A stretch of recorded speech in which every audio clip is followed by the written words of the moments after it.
Salut les raccoons, j'espère que vous allez bien malgré une journée difficile pour quelques-uns de nous avec le Bitcoin qui lâche plus de 20%. Vous aviez souvent eu des personnes qui affirment plus ou moins que le Bitcoin serait l'or digital et qui jouerait le rôle d'une valeur refuge en cas de crise ou panique sur les marchés traditionnels. Non mais allô quoi! Puisque nous vivons un moment très difficile sur les autres marchés, c'est peut-être l'occasion de vérifier et ou de démystifier ce genre de propos. Bon, déjà, c'est quoi une valeur refuge ? Grosso modo, une valeur refuge, c'est un investissement qui vous permet de sécuriser votre patrimoine malgré les périodes de crise. Il peut y avoir plusieurs valeurs refuges, comme l'immobilier ou le dollar à une certaine époque. Mais la valeur refuge par excellence, depuis des millénaires, est bel et bien l'or. Chez les gestionnaires d'actifs, on peut également citer la dette américaine, allemande, ou bien encore le yen ou le franc suisse. Regardons maintenant dans les faits si c'est le cas pour le Bitcoin. Pour ça, regardons comment le Bitcoin et l'or ont réagi dans les périodes difficiles pour le S&P 500. Mais qu'est-ce que le S&P 500? C'est simplement l'indice action le plus suivi dans le monde de la finance. C'est un peu le CAC 40 des États-Unis, mais version 500 plus grandes entreprises américaines. Ma méthodologie est simple. Sur les 3-4 dernières années, S&P 500 a connu 3 phases très difficiles. Une au début de l'année 2018, une en fin d'année 2018, on s'en souvient du super réveillon de Noël qu'on a tous passé, et la phase de baisse que nous connaissons actuellement. Regardons ce qui s'est passé entre le 3 octobre et 24 décembre 2018. Pour comparer les comportements de ces différents actifs lors des 3 phases, je prends le premier jour de début de crise sur S&P 500 et je mets les compteurs à 0 pour l'or et pour le Bitcoin.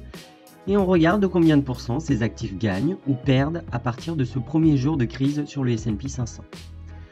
Autrement dit, un graphique base 100 qui commence le premier jour de crise pour le S&P 500. Sur la période, S&P 500 a connu une forte volatilité et a lâché près de 21%. Bitcoin est tombé de 43% et pendant ce temps-là, l'or a fait son petit chemin et a gagné près de 6%. Regardons maintenant une autre période de stress sur le marché des actions. Le décrochage en quelques jours de S&P 500 au mois de février 2018. Certes, la baisse n'est que de 12%, mais elle a été soudaine et violente après des années de hausse consécutive. Sur la période, l'indice action a lâché près de 12% et le Bitcoin a lâché près de 49%. Vous avez bien entendu, 49%. L'or n'a pas gagné, mais a bien résisté à la baisse en ne lâchant que 2%. Et je vais finir par la crise que nous connaissons actuellement. Elle a commencé le 20 février sur le S&P 500. Sur la période, l'indice action a dégringolé de 23%, tandis que le Bitcoin est tombé de près de 43%. Et ce n'est pas fini, l'or gagne 2%. Il n'y a pas photo. En période de stress sur les marchés actions, l'or joue parfaitement son rôle traditionnel de valeur refuge, contrairement au Bitcoin.